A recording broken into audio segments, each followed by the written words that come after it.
Hello students, कैसे हैं आप? बहुत बढ़िया। तो चलिए, डिसोल्यूशन का जो चैप्टर आपका शुरू हुआ था उसके अंदर आपने जो रियलाइजेशन अकाउंट बनाया था उससे रिलेटेड जनरल एंट्री, वैसे तो आपको उस अकाउंट से ही वो जनरल एंट्री समझ में आ जाएंगी, मगर फिर भी हम उसकी जनरल एंट्री से गो थ्रू हो जाते हैं।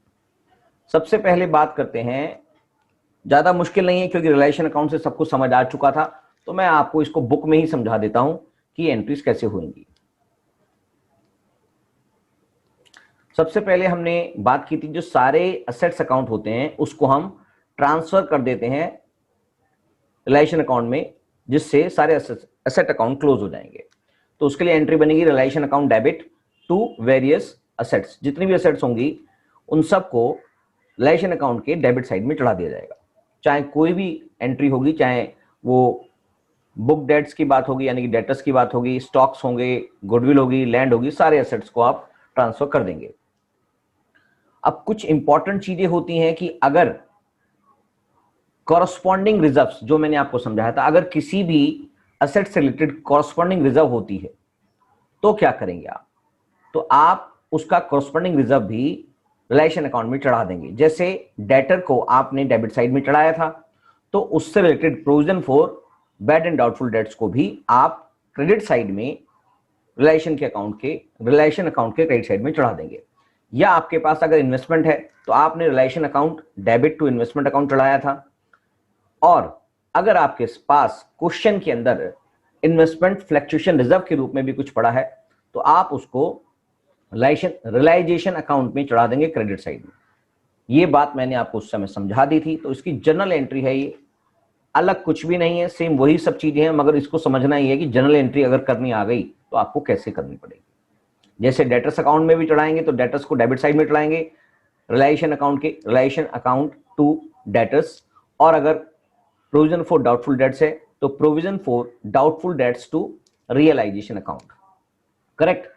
और फिक्टिशियस असेट्स को मैंने समझाया था आपको कि फिक्टिशियस असेट्स को हम रियलाइजेशन अकाउंट में नहीं चढ़ाते हैं, बल्कि उसको पार्टनर्स को बांट देते हैं थ्रू देयर कैपिटल अकाउंट। यानी कि पार्टनर्स कैपिटल अकाउंट डेबिट, ये एक्यूमुलेटेड लॉसेस या फिक्टिशियस असेट्स के रूप में अगर कुछ भी पड़ा होता है, डेफर्ड रेवेन्यू एक्सपेंडिचर के नाम से पड़ा होगा या प्रॉफिट एंड लॉस अकाउंट का लॉस पड़ा होगा, डेबिट बैलेंस मतलब असेट साइड में जो होता है, उसको आप पार्टनर्स के कैपिटल अकाउंट में डेबिट कर देंगे और इन अकाउंट्स को क्रेडिट कर दोगे तो जनरल एंट्री भी बन जाएगी।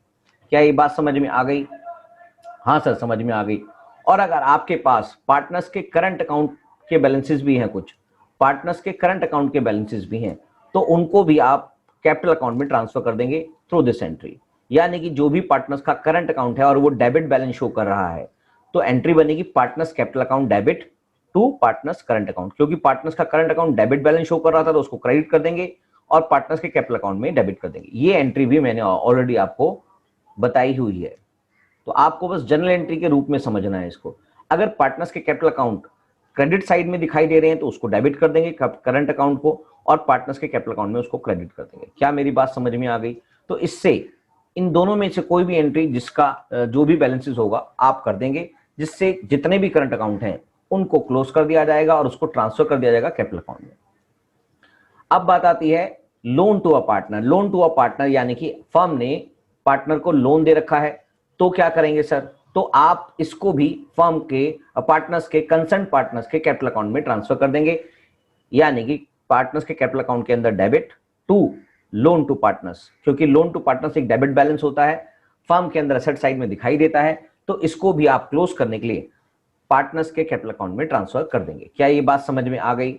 हाँ सर, समझ में आ गई।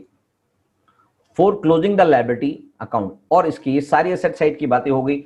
अब अगर आपको लायबिलिटीज क्लोज करनी है तो लायबिलिटीज क्लोज करने के लिए आपको रियलाइजेशन अकाउंट के क्रेडिट साइड में उसको ट्रांसफर करना पड़ता है।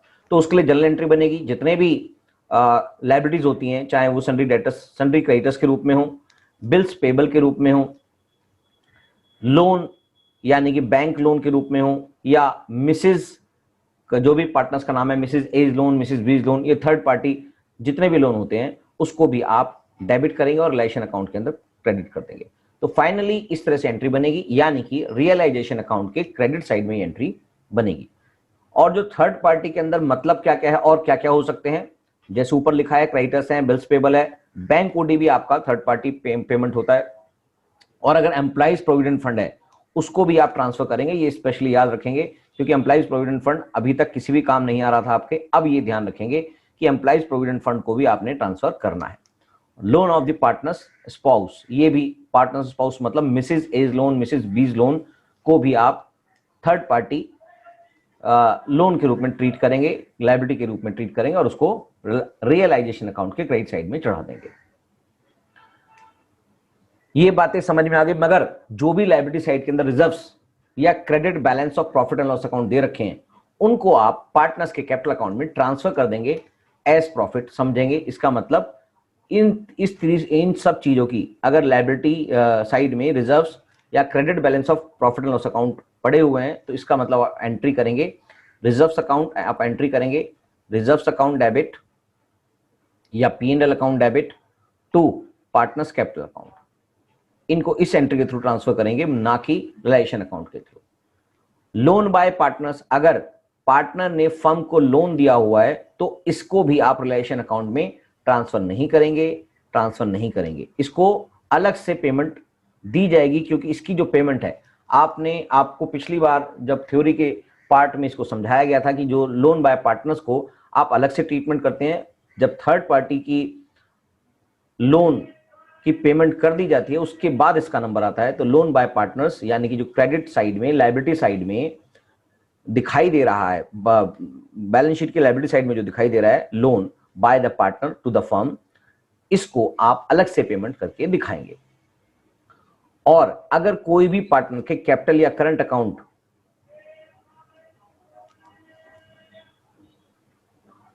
होंगे उनको भी आप रियलाइजेशन अकाउंट में ट्रांसफर नहीं करेंगे। क्या ये बात समझ में आ गई? आप कोई भी कैपिटल अकाउंट या करंट अकाउंट के बैलेंसेस होंगे इनको भी आप ट्रांसफर नहीं करेंगे। ये सारी बातें मैं ऑलरेडी रियलाइजेशन अकाउंट के टॉपिक में आपको समझा चुका हूं। क्या ये बातें समझ में आ गई हैं? तो चलिए अगली क्लास में हम देखते हैं वर्कमैन कंपनसेशन रिजर्व का क्या ट्रीटमेंट किया जाता है in case of dissolution of partnership firm.